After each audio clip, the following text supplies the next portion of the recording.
ये नहर टूटी है जिस वजह से खेतों में पानी भर गया।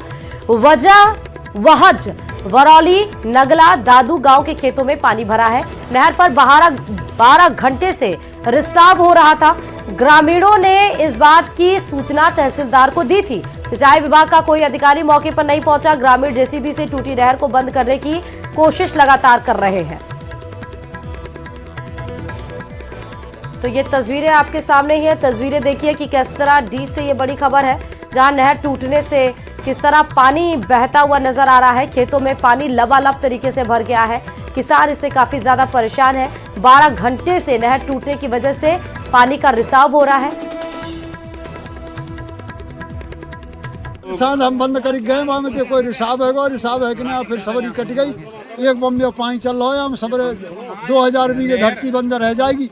लगभग कितने किलोमीटर पे होगी ये? कहाँ ये नहर जो कितने किलोमीटर पे होगी? पुल पे, पुल के पास में है। बरौली के पुल पे 100 मीटर बराबर बगल में। ज्यादा जानकारी के साथ संवाददाता दीपक इस खबर पर जुड़ चुके हैं। 12 घंटे बीत जाने के बाद भी नहर टूटने की वजह से दीपक अभी भी रिसाव जारी। इस पर कोई एक्शन क्यों नहीं लिया गया अभी तक?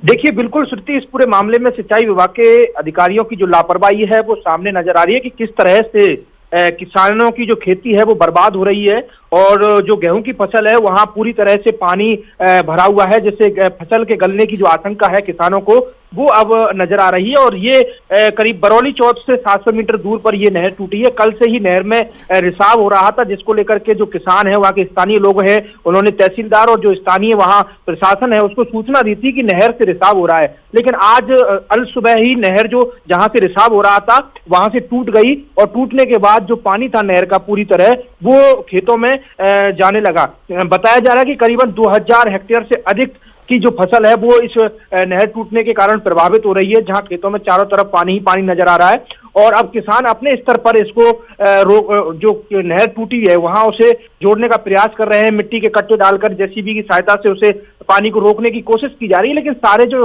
इंतजामात हैं वो पूरी तरह फैल होते हुए नजर आ रहे हैं। लेकिन अभी तक सबसे बड़ी बात है कि सिंचाई विभाग या फिर स्थानीय प्रशासन मौके पर नहीं पहुंचा है, जबकि किसानों ने बार बार सूचना दी थी कि यहाँ से जो नहर है इसके टूटने की आशंका है। और आज यही हुआ कि नहर थी वो वहां से टूट गई। बरौली गांव, बहेज, नंगला दादू गांव, ये कई ऐसे गांव हैं जो जमीन है वहां पर वो प्रभावित हो रही है। अब फिलहाल किसान अपने स्तर पर जो जहां से नहर टूटी हुई है उसे जोड़ने का प्रयास कर रहे हैं, जिससे कि पानी को रोका जाए, लेकिन पानी रुकने का नाम नहीं ले रहा है। जी, कितने ऐसे खेत हैं दीपक जिस पानी के रिसाव की वजह से बर्बाद हो रहे हैं? देखिए, करीबन 2000 हेक्टेयर से अधिक की जो गेहूं की फसल है वो वहां बर्बाद होती हुई नजर आ रही है, क्योंकि गेहूं की फसल में अगर ज्यादा पानी एक साथ गया तो फिर वहां गेहूं की फसल गलने की जो संभावना है वो नजर आती है और उसी को लेकर के किसान लगातार चिंतित नजर आ रहे हैं। पानी की रफ्तार आप देख सकते हैं कि कितनी रफ्तार से पानी नहर से होकर के खेतों की तरफ जा रहा है। जहां तक नजर जाएगी खेतों में वहां तक पानी ही पानी नजर आ रहा है। इस कड़कड़ाती ठंड में अल सुबह जब किसानों को पता चला कि नहर टूट गई है तो किसान बड़ी संख्या में वहां पहुंचे और उसे रोकने का प्रयास किस तरह कर रहे हैं। नहर के ठंडे पानी को रोकने का किसानों द्वारा प्रयास किया जा रहा है, जबकि ये काम प्रशासन का है, सिंचाई विभाग का है। उनको रोकना चाहिए था जिससे कि किसानों की जो फसल है वो बर्बाद ना हो, लेकिन यहाँ सिंचाई विभाग पूरी तरह से मूक दर्शक बना हुआ नजर आ रहा है। और इससे पहले भी यही हालात होते हैं। ठीक है, आप ये जरा बताइएगा छोटे से में दीपक कि क्या किसी से बात हुई है प्रशासनिक अधिकारी से जो इससे रिलेटेड है आपकी? देखिए, सिंचाई विभाग के अधिकारियों से हमने बात करने की कोशिश की, लेकिन सिंचाई विभाग के अधिकारी फोन नहीं उठाते हैं, कोई भी जवाब नहीं देते। ऐसे में उनकी बहुत शुक्रिया तमाम जानकारी देने के लिए दीपक। सीकर से खबर। सीकर शहर के सबसे पुराने होटल में से एक सीकर होटल पर आज सुबह सुबह प्रशासन ने बुलडोजर चला दिया। कई सालों से प्रशासन इस होटल को हटाने के लिए जंग लड़ रहा था। काफी समय तक मामला कोर्ट में चला और कुछ दिन पहले ही कोर्ट ने इसे तोड़ने के आदेश दिए थे। इसके बाद आज सुबह सुबह प्रशासन ने इस पर बुलडोजर चलाया, जिसकी तस्वीरें आपके सामने हैं। इस होटल को तोड़ने से शहर की सबसे बड़ी जाम की समस्या से निजात मिलेगा। यह होटल शहर के कल्याण सर्किल पर स्थित है। तस्वीरें आपके सामने हैं।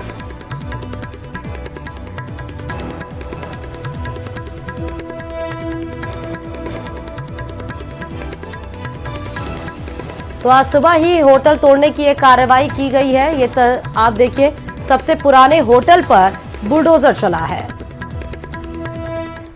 और अब मौसम से जुड़ा अपडेट बताते चले। आज प्रदेश के 12 जिलों में येलो अलर्ट है। कोल्ड वेव और घना कोहरा छाने के भी आसार है। कई इलाकों में पारा गिरने के भी आसार नजर आएंगे, क्योंकि कोल्ड वेव और जब तापमान में गिरावट दर्ज होगी तो ठंड भी ज्यादा महसूस होगी। तो बड़ी खबर आपको बता रहे हैं, कई जिले ऐसे हैं जहां पर येलो अलर्ट मौसम विभाग की तरफ से जारी कर दिया गया है। कई जिले ऐसे हैं जहां पर तापमान में गिरावट भी दर्ज होगी और कई जिले ऐसे हैं जहां कोल्ड वेव यानी ठंडी हवा और घना कोहरा भी छाया रहेगा, जिस वजह से लोगों को विजिबिलिटी भी काफी कम दिखाई पड़ेगी और इसके लिए बचने के लिए लोगों के पास अलग अलग इंतजाम है।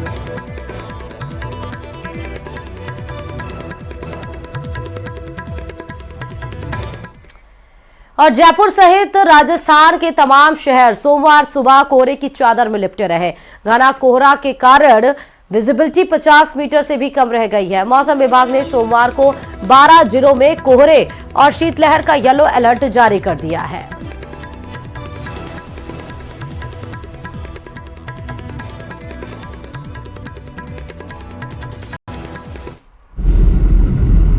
लहर शुरू हो चुकी है। जी हाँ, राजस्थान के कई इलाकों में पारा माइनस भी पहुंचा है। यदि बात करते हैं माउंट आबू की, तो माउंट आबू में पारा 2 डिग्री सेल्सियस पहुंच चुका है। माउंट आबू के कई इलाके ऐसे हैं जहां पर -4 डिग्री तापमान भी पहुंचा है। यदि बात करते हैं जयपुर की, तो जयपुर में घना कोहरा छाया हुआ है। मौसम विभाग ने चेतावनी दी है कि अगले एक सप्ताह के भीतर ये कड़ाके की ठंड और तेज होगी और साथ में घना कोहरा भी छाएगा। इस वक्त मैं दिखा रहा हूँ अल्बर्ट हॉल का हाल, जहां आप देख सकते हैं कि यहाँ पर अल्बर्ट हॉल है और वहीं पर कोहरे की जो मार है वो देखने को मिल रही है। साथ में अलग अलग राज्यों से जो लोग हैं वो फोटो शूट कराने के लिए जयपुर में पहुँचे, क्योंकि टूरिस्ट सीजन है, चालू हो चुका है, वेडिंग सीजन भी है यहाँ पर। और न्यू ईयर एंडिंग के साथ साथ लोग जयपुर शहर में न्यू ईयर का वेलकम करने के लिए आप पहुँचे। और ये मैं आपको दिखा रहा हूँ पीछे की तरफ रामनिवास बाग के हाल। तो पीछे की तरफ आप देख सकते हैं कि रामनिवास बाग में भी कोहरे की जो असर है वो यहाँ पर देखने को मिल रहा है। काफ़ी संख्या में लोग यहाँ पर आए हुए हैं और 2024 के खत्म होने के साथ से 2025 का वेलकम करने के लिए लोग यहाँ पर अलग अलग राज्यों से, शहरों से पहुँच चुके हैं। वहीं मौसम विभाग ने एक बार फिर से चेतावनी दी है कि अगले एक सप्ताह के भीतर कोहरा देखने को मिलेगा, साथ में कड़ाके की ठंड भी होगी। कैमरा पर्सन अविनाश के साथ विष्णु शर्मा, न्यूज 18 राजस्थान, जयपुर। दौसा में आज सुबह कोहरे का असर देखने को मिल रहा। दौसा शहर सुबह के समय पूरी तरह कोहरे की आगोश में नजर आया। कोहरा इतना ज्यादा था कि 10 बजे तक भी विजिबिलिटी काफी कम नजर आ रही थी। कोहरे के कारण लोगों की दिनचर्या पूरी तरह से प्रभावित होती हुई नजर आई। वहीं सर्दी भी अधिक होने के कारण लोग अपने घरों में दुबके रहे। पिछले 3 दिनों से पहले बारिश, फिर ओलावृष्टि और अब कोहरे के असर के कारण लोगों की दिनचर्या प्रभावित हो रही। की ठंड पड़ रही है दौसा में और रास्ते बिल्कुल कोहरे की वजह से बिल्कुल जाम हुआ है, कुछ दिख नहीं रहा है और बहुत ही भयंकर वाली ठंड पड़ रही है यहाँ। अभी 3-4 दिन से अपने यहाँ पे दौसा में बारिश भी हो रही है, कभी ओले भी कई जगह पड़ रहे हैं और अभी ठंड बढ़ती जा रही है। आज जैसे कि देखा जा रहा है कोहरा बहुत छाया हुआ है। राजस्थान का कश्मीर कहलाने वाला माउंट आबू पूरी तरह से अब बर्फ में लिपट चुका है। पश्चिमी विक्षोभ के चलते यहां पर मैदानी क्षेत्र में तापमान -3 डिग्री दर्ज किया गया। तापमान माइनस में चलते आबू में पोलो ग्राउंड, गुरु शिखर पर बर्फ देखने को मिल रही, जिससे पर्यटक रोमांचित हो रहे।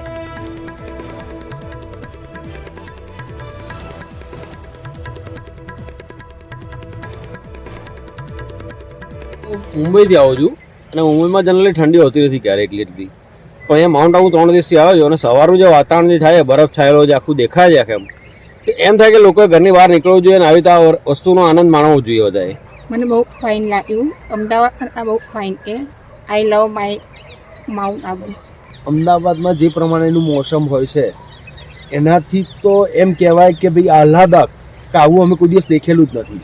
આવું દેખવા માટે અમે આવીએ છીએ, મજા આવે છે, ફૂલ્લી એન્જોયમેન્ટ મળે છે અમને લોકોને અને ફૂલ એમ કહીએ ને કે અમદાવાદને છોડીને અહીંયા આવવાની ઈચ્છા એટલા માટે થાય છે કે ભાઈ આવું વાતાવરણ હોય તો મજા આવે.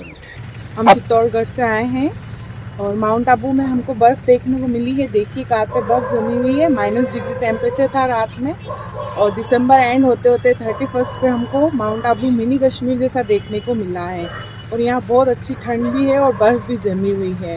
बहुत गजब की जोरदार सर्दी है. हमने सोचा भी नहीं था इतने कपड़े लेके भी नहीं आए हैं. इतने कपड़े हमारे कश्मीर वाले कपड़े चाहिए यहाँ पर, यहाँ से शॉपिंग करनी पड़ी. और उधर इधर अजमेर में भी शीतलहर और कोहरे का दौर जारी है। सोमवार सुबह भी अजमेर शहर कोहरे की आगोश में लिपटा हुआ नजर आया। वहीं सर्दी और गलन के कारण लोगों के सामने मुसीबत खड़ी हुई। लगातार बढ़ती सर्दी और गिरते तापमान के चलते लोग अलाव का सहारा लेते नजर आ रहे हैं। यहाँ रात का तापमान 6 डिग्री दर्ज किया गया। उधर कोहरे के चलते विजिबिलिटी 100 मीटर से कम हो गई, जिसका असर यातायात पर भी पड़ रहा है। वाहन चालक हेडलाइट जलाकर गाड़ियां चला रहे हैं। सड़कों और बाजारों में सन्नाटा भी पसरा हुआ नजर आया। विक्षोभ के चलते हुई मावट के बाद अब मौसम में लगातार परिवर्तन देखने को मिल रहा है और तापमान में भी गिरावट आई है। अजमेर की बात करें तो विजिबिलिटी 100 मीटर से भी कम हो गई है। आप देखेंगे तमाम जो वाहन हैं वो जो अभी 8 बजने के बाद भी जो है लाइट जलाकर अपने वाहन चला रहे हैं। इस वक्त हम जो है लोहागल क्षेत्र में हैं, जहां पर कोहरा जो है घना कोहरा है वो देखने को मिल रहा है और इससे जो है सर्दी और लगातार तापमान में भी गिरावट आई है। लोग भी हमारे साथ हैं, उनसे बातचीत करते हैं। किस तरह की सर्दी पड़ रही है बाबूजी? बहुत जोरदार पड़ रही है साहब की बात, बहुत कभी नहीं पड़ी, बहुत ज्यादा इस साल ज्यादा पड़ रही है। कोहरा भी है, कोहरा बहुत ज्यादा है, दिख रहा ही नहीं आगे। निकलने में कई परेशानी, गाड़ी वाड़ी हादसों की आशंका बनती है? हाँ, हादसों की तो बहुत शंका है। गाड़ी घोड़े देख के नहीं चलाओ तो एक्सीडेंट होना ही है। दिखता ही नहीं आगे, तो आधा किलोमीटर 10 फुट में नहीं दिखता आगे गाड़ी। तो चाय की चुस्कियाँ और यही काम है अब जो गर्मी में है, यही पकड़ते हो? हाँ, यही चलेगा। चाय चाय चाय चलती है दिन भर, बैठ जाते हैं। अभी कम आया, बाढ़ वाले हैं सब, घर के अंदर बैठे हैं, घुस के का काम धंधा है ही नहीं, कहाँ जाए। ये आ रहे हैं, कहाँ से आप आ रहे हैं और कितना कोहरा देख रहे हैं आगे? कोहरा बहुत ज़्यादा है, यहाँ से 15 फीट भी देखना हमारे लिए मुश्किल हो रहा है। आज हमारा एग्ज़ाम है तो एग्ज़ाम देने जा रहे हैं, सेकंड ग्रेड का एग्जाम देने जा रहे हैं। पूरा हेलमेट है वो गीला हो रहा है, आपका भी गीला हो रहा है, पूरे लाल हो रहे हो सर्दी से। क्या किस तरह से क्या कहेंगे इस सर्दी को लेकर? सर्दी बहुत ज़्यादा हो रही है। ये हेलमेट भी लगाते हैं तो कांच भी नहीं लगा सकते, क्योंकि फिर ये धुंध हो जाती, दिखता ही नहीं है कुछ। ये हाथ वाथ पूरे जमे और लाल हो रहे हैं। कहाँ से कहाँ जा रहे हैं आप? घर से बाहर नहीं निकल रहा अभी, पेपर देने जा रहे हैं। आप कोहरा देख सकते हैं यहाँ पे हाथ के ऊपर। ये कोहरा जो है लगातार हेलमेट पे देखिए, हेलमेट जो है पूरा गीला है और इसी तरह से जो तमाम वाहन है वो यहाँ से गुजर रहे हैं। इनका जो मजबूरी है क्योंकि इनको जो है वहाँ एग्जाम देने जाना है। ये आप देखेंगे बर्फ जैसा जो कोहरा है वो देखने को मिल रहा है। पूरा जो शरीर है वो यहाँ पर इनका जो है गीला हो गया और इसी तरह से तमाम जो वाहन हैं वो उनको यहाँ से गुजरना पड़ रहा है मजबूरीवश, क्योंकि आज एग्ज़ाम भी है और एग्ज़ाम के साथ साथ जो रोज़ाना जो काम करने वाले, चाहे दूध देने वाले हों या फिर जो डेयरी खोलने वाले हों, वो तमाम जो लोग हैं वो इस कोहरे के कारण परेशान हैं। कैमरा पर्सन कौशल सेन के साथ अशोक सिंह, न्यूज़ 18 अजमेर।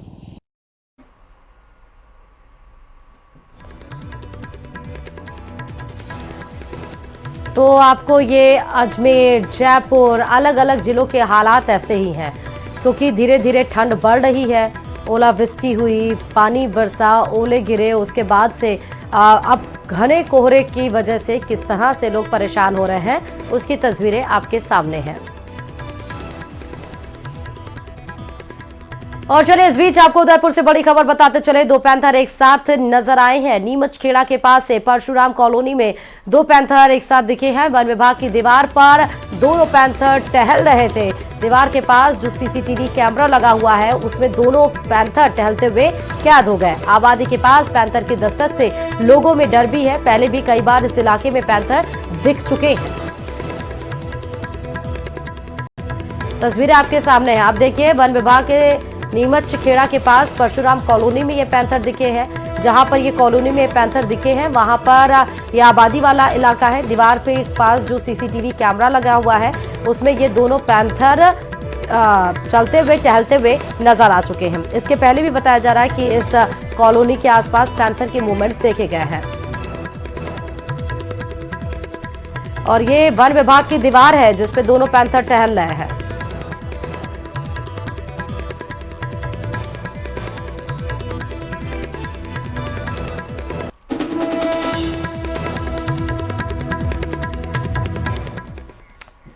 टोंक की देवली उनियारा सीट से उपचुनाव लड़ने वाले नरेश मीणा और उनके कई समर्थकों की रिहाई के लिए रविवार को नगर फोर्ट में महापंचायत आयोजित की गई, जहां पहुंचे नेताओं ने सरकार को 10 दिन का अल्टीमेटम दिया। देखिए रिपोर्ट।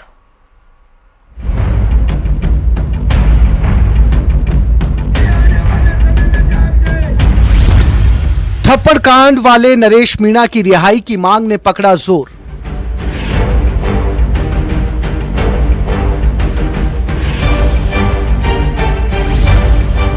बेगुनाहों की रिहाई पर तुरंत हो विचार।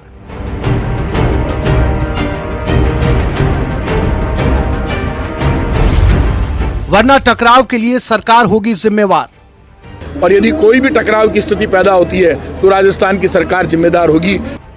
ये भीड़ उस नेता की रिहाई के लिए उमड़ी है जिसके जड़े थप्पड़ की गूंज न सिर्फ राजस्थान बल्कि पूरे हिंदुस्तान में सुनाई दी थी। दरअसल 13 नवंबर को उपचुनाव के दिन समरावता गांव में कांग्रेस के बागी नेता नरेश मीणा ने एसडीएम अमित चौधरी को थप्पड़ जड़ दिया था। बाद में मीणा की गिरफ्तारी पर उनके समर्थकों ने जमकर बवाल काटा। उपद्रव के बाद नरेश मीणा समेत 42 लोगों को जेल में बंद कर दिया गया, जिससे समरावता के लोग सहम गए। हालात सामान्य करने के लिए सरकार सक्रिय हुई। मंत्री जवाहर सिंह बेढम और किरोड़ी मीणा ने समरावता जाकर मुआवजे का आश्वासन दिया। उस दौरान झगड़ा जो हुआ, विवाद हुआ, उसमें गांव वालों का जो नुकसान हुआ, तो माननीय मुख्यमंत्री जी के निर्देश थे कि हम जनता के लिए बने हैं, जिस किसी भाई का जो भी कोई नुकसान हुआ है उसका सर्वे करवाकर भरपाई सरकार के द्वारा करा दी जाए। लेकिन न ग्रामीणों को मुआवजा मिला और न दोषियों के खिलाफ कोई कार्रवाई हुई। नरेश मीणा 14 दिसंबर से टोंक जेल में बंद है। 3 बार नरेश मीणा की जमानत की अर्जी खारिज हो चुकी है, इसलिए उनके समर्थकों का सब्र टूट रहा है। रविवार को नागरफोर्ट में आयोजित महापंचायत उसी की बानगी है। महापंचायत में कांग्रेस और बाप पार्टी के विधायक के अलावा मध्य प्रदेश के 2 विधायकों ने भी अपनी मौजूदगी दर्ज करवाई। महापंचायत ने नरेश मीणा की रिहाई के लिए 10 दिनों का अल्टीमेटम दिया है। आज तक मुख्यमंत्री नहीं बोले। 2 मंत्री आए, उन्होंने कहा मुआवजा देंगे, न्यायिक जांच कराएंगे। अब सुन लो, 10 दिन में मुआवजा और मुआवजा देकर न्यायिक जांच नहीं कराती है राजस्थान की बीजेपी की भजनलाल सरकार। तो 10 दिन बाद डेट तो आंदोलनकारी तय कर लेंगे। मैंने आज कह दिया, सचिवालय का घेराव करेंगे, चारों तरफ से लाखों नौजवान हर जाति धर्म के वहां इकट्ठे होंगे। देखिए, समरावता कांड पूरे देश ने देखा है, क्या हुआ क्या नहीं बच्चा बच्चा जानता है। क्या कार्रवाई हुई प्रशासनिक अधिकारियों पे, उन पुलिस अधिकारियों पे जिन्होंने वहां आगजनी करी, गाड़ियां जला दी, महिलाओं के साथ अभद्रता हुई। कांग्रेस नेता प्रहलाद गुंजल ने नरेश मीणा समेत जेल में बंद सभी लोगों को रिहा करने, समरावता कांड की न्यायिक जांच और नुकसान के मुआवजे दोषी अधिकारियों के खिलाफ कार्रवाई की मांग की। समरावता की न्यायिक जांच हो घटना की, दोषियों के खिलाफ कार्रवाई हो, निर्दोष छूटे और पब्लिक प्रॉपर्टी के एक पाई की भरपाई हो। सरकार ने अगर अनदेखी की तो अगला महापड़ाव राजधानी में होगा, पूरी ताकत से होगा। शांतिपूर्ण महापंचायत के बाद पुलिस प्रशासन ने भले ही राहत की सांस ली हो, लेकिन नरेश मीणा के समर्थन में जुटी भीड़ ने अपने नेता के लिए सड़कों पर आने का 2 टूक ऐलान कर दिया है।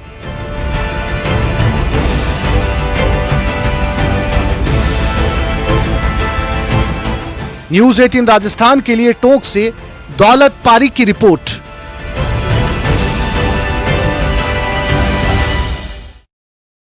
और चलिए खबरों में आगे बढ़ते हुए बताते चले कि झीलों की नगरी उदयपुर में पर्यटकों की भीड़ है। सर्दी की छुट्टियों और नए साल के स्वागत के लिए देश दुनिया से सैलानियों की बम्पर आवक लेक सिटी में हो रही है। टूरिस्ट सीजन में रफ्तार पकड़ने से इस व्यवसाय से जुड़ा हर व्यक्ति बेहद खुश है। पर्यटन स्थलों की सैर कराने वाले गाइड हो या फिर सैलानियों को बोटिंग का लुत्फ दिलाने वाले नाव संचालक, हर कोई सैलानियों की लेक सिटी में आवक से चहक रहा है।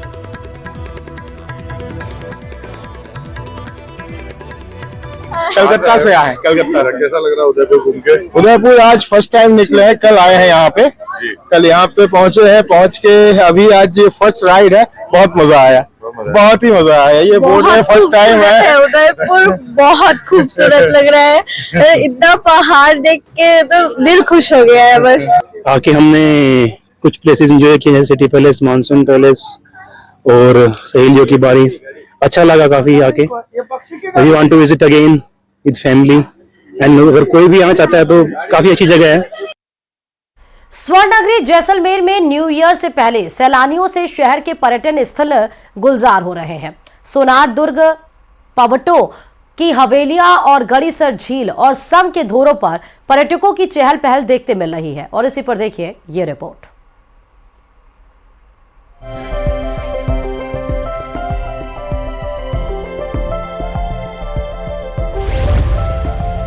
सैलानियों से गुलजार स्वर्ण नगरी।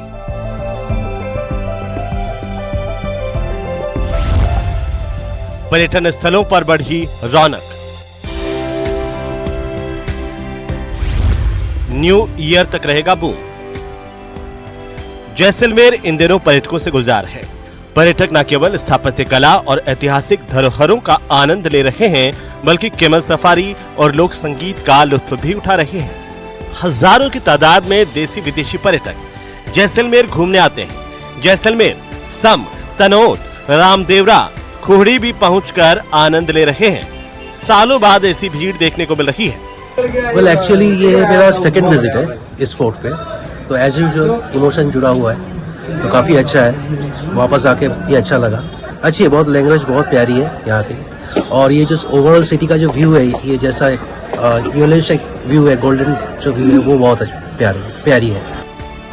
होटल, रिजोर्ट और रेस्तरां पर्यटकों से खचाखच भरे हुए हैं, तो वहीं बाजारों में भी उत्साह का माहौल है। स्थानीय व्यवसायियों के लिए ये समय बेहद लाभकारी साबित हो रहा है। हजारों की तादाद में देसी और विदेशी पर्यटक जैसलमेर घूमने पहुंच रहे हैं।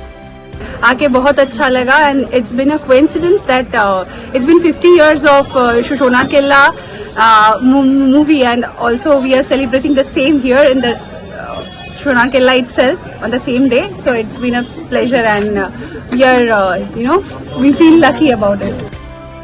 कई सालों बाद ऐसी भीड़ देखने को मिल रही है। इससे सभी लोगों को बिजनेस मिलेगा और सभी का रोजगार बढ़ेगा। पर्यटक शहर में जमकर खरीदारी भी कर रहे हैं। स्वर्ण नगरी जैसलमेर में नव वर्ष आगाज से पहले पर्यटकों की बूम देखने को मिल रही है। जैसलमेर के पर्यटक स्थलों को भ्रमण करने के लिए देशी और विदेशी पर्यटक यहाँ पहुँच रहे हैं। हम इस वक्त खड़े हैं जैसलमेर के सोनार दुर्ग के आगे। मैं कैमरामैन के आग्रह करूंगा वो सोनार दुर्ग का नज़ारा दिखाएंगे। देशी और विदेशी पर्यटक सोनार दुर्ग और लक्ष्मीनाथ जी के मंदिर के दर्शन करने हजारों और की तादाद में लगातार पर्यटक यहाँ पहुँच रहे हैं। यहाँ पर्यटक अपने उत्साह के साथ नव वर्ष का आगाज और जश्न मनाने के लिए पहुँच रहे हैं। सावलदान रत्नू, न्यूज़ 18 राजस्थान, जैसलमेर।